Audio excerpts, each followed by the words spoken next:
Kwa wakati huu, hoteli nyingi zimekumbwa na changamoto kubwa sana. Hoteli nyingi hapa Moshi zimeshindwa kabisa na kufungwa, na nyingine zimelazimika kupunguza wafanyakazi ili waweze kuendelea kuwa wazi. Nipata nafasi ya kuongea na Solaiman, meneja mkuu wa hoteli ya Kilimanjaro Wonders, kuhusu athari ya ugonjwa wa corona kwenye sekta ya hoteli. First of all, I'd like to say thank you so much for the hospitality. Your hotel is amazing. So for how long have you guys been operating? We're operating since end of 2016. You pointed me to the right direction in terms of the touristic areas in Moshi. Talk to me about that. So usually, because for us, we don't focus only on marketing our hotel, because we want also to give a reason for the guests to come and visit Kilimanjaro. Okay. So we use our blog to speak about all the activities that the guests they can do in Kilimanjaro. Even we are using also our social media. So our social media account is not only speaking about like the hotel. Of course we speak about the hotel facilities, but we also focus about what other activities that the guests they can do in Kilimanjaro. Okay. Yes. So if I don't have a plan and then I see your hotel and I want to come here, do you then guide me to all these places? Absolutely, yeah. We give you all the information before you come, all the information about the trips, what you can do. Some of them that you can do like as a day trip, some of the other activities that you will have to stay maybe for 2 days. And it depends on what kind of time you have.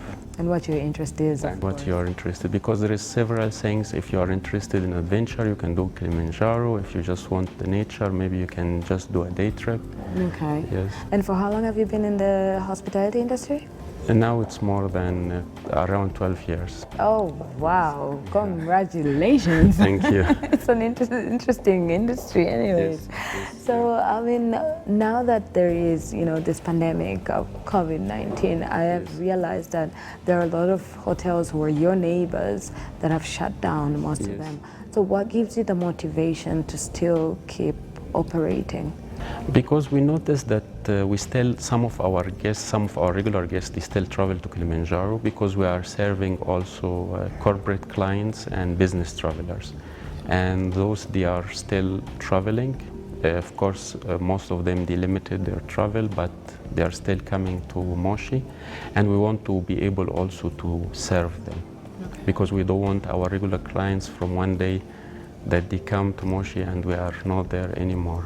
Okay. Yes. And as a hotel, what precautions are you guys taking in terms of, going with and giving all the whole narrative for what's going on?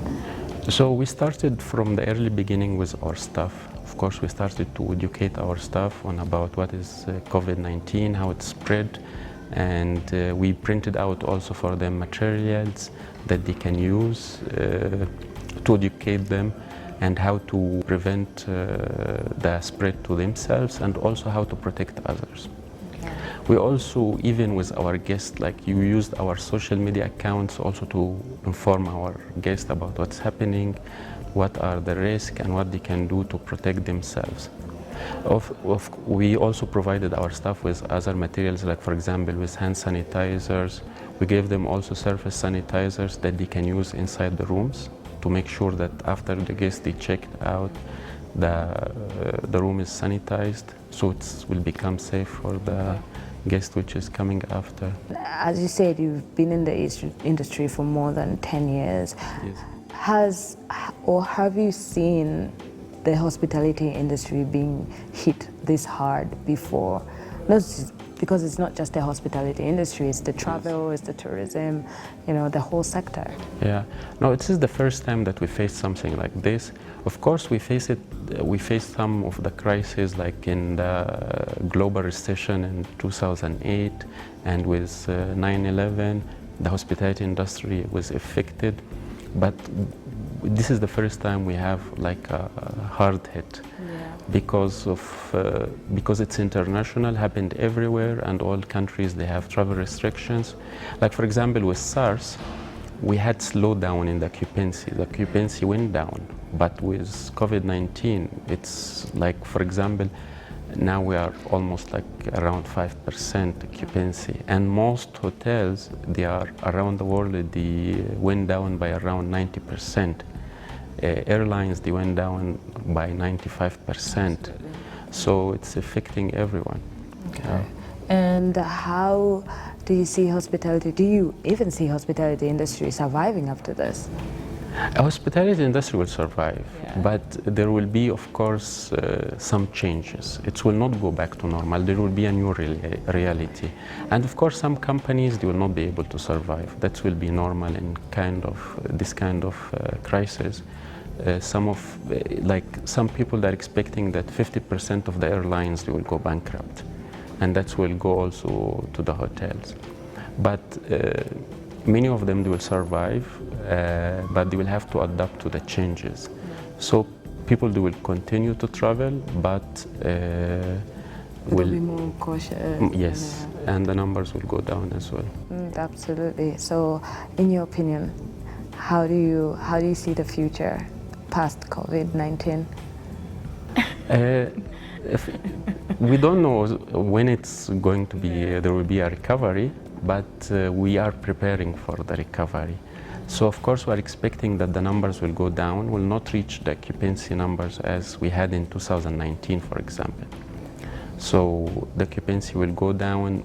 People, they will be cautious for traveling. Also people, they will be selective on which hotels they stay in, because they want to make sure that the hotels that they are using, they are taking care of the hygiene, they are protecting the staff, there is no any risk of contamination or something like that. I know the international tourism, it is going to take a little bit longer before, it can start picking, the pickup.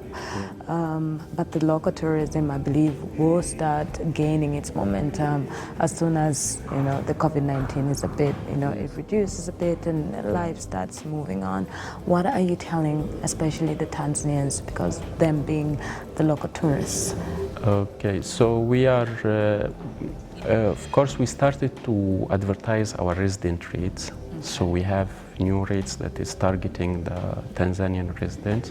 We work with you, for example, to make sure that people, they know what they can do in Moshi, to give more incentive to domestic travelers to travel to Moshi, to make it more appealing for them to travel. Because of course, as you said, it's expected that the domestic travel will recover much more faster than the international travel, especially with the business travel, people who are coming for looking for a short holiday within the same country. Because also you have to consider that there is many Tanzanians, they used to travel abroad for their holidays, and now they will have to look for alternatives, and traveling within the country is a best option for them. Absolutely, and the Northern Circuit is the golden child of this country, Of course, yeah. Michael alipata pia kutueleza kuhusu hoteli yake na baadhi ya vitu ambavyo vinapatikana ndani ya hoteli. So we are a boutique hotel here in Moshi town. We have 44 rooms and suites. Our rooms are modern and luxurious. We have also a rooftop bar, which is offer a stunning view of Mount Kilimanjaro. We have our international restaurant, which is next to the reception. We have our swimming pool, outdoor swimming pool. We have a kids playground for people who are traveling with their families. We have a pool bar. We have also a garden cafe. So we offer also a laundry service to our guests. We offer a spa service. We offer airport transport for those who don't have a way to come from the airport. Any special features? I can say the special feature is our rooftop. Yeah, okay. During the sunset is very beautiful. You can have a very nice, you can enjoy drinks while watching the mountain. And one of the secrets here that you can actually, when the skies are clear, you can see also Mount Meru and Mount Kilimanjaro at the same time. Really? Yes. Oh, yeah. Wow, now that is definitely amazing. Yes. And unfortunately, this time around, I think the weather, it's a bit drizzling. And yes, it's cloudy now, so it's not easy to see the mountain. Thank you so much. You're welcome. Thank you. Hoteli nyingi duniani kwa sasa zimebuni mpango uitwao Buy Now, Stay Later. Kwa Kiswahili ikimaanisha nunua sasa, kaa baadaye. Huu ni mpango wa kuhamasisha watu ambao wangependa kusafiri pindi itakapokuwa salama kusafiri, na pia kufanya biashara za hoteli na kuweza kuendeleza biashara hizo. Basi kama ulikuwa umefanya booking katika hoteli, badala ya kufuta booking yako kabisa, ongea na hoteli husika kuhusu mipango yao ya kutunza booking yako na saidia sekta hii kuendelea kufanya kazi kipindi hichi kigumu.